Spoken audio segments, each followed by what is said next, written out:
I think that my own pressure that I put on myself was easily what made year 12 the most stressful thing for me.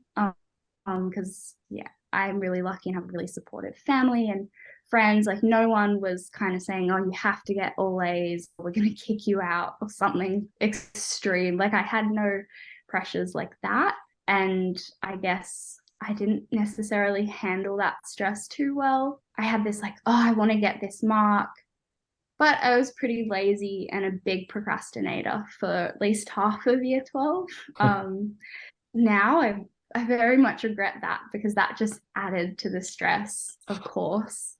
Um, and it kind of came to a point where I had to go, look, I really want these marks. What do I have to do right now to actually achieve at least somewhere near that? So I had to really just kick myself into gear. I'm lucky because all my teachers were wonderful and taught the content really well. And I've always paid attention in class and made the most out of, face to face lessons. And because of that, I did at least know all the content pretty thoroughly without having to, I didn't have to read the textbook myself or something to learn the content. I had great teachers and made the most of that and made sure that I really learned what we were learning in class.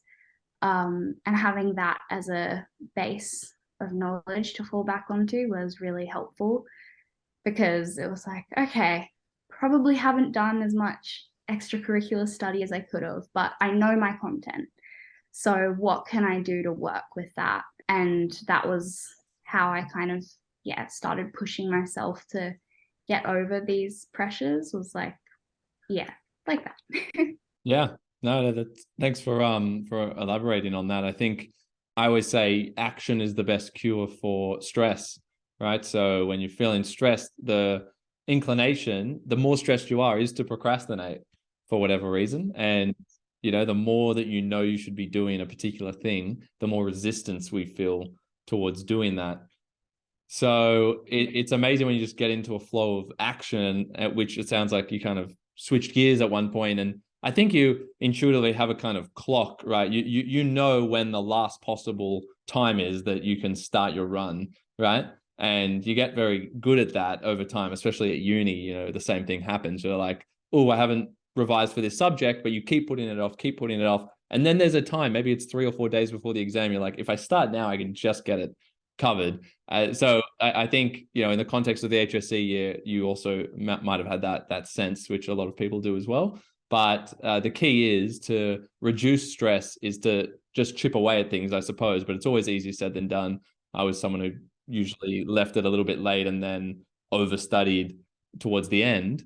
But, to an extent, it's out of our control. But I get the perfectionism. I get the procrastination as well and the stress that comes with it. And you feel like you can't be doing anything else as well. That's the worst thing, that you'll say no to things and you won't go out because you're like, no, I have to be studying, but you won't actually study anyway. So it's just this void.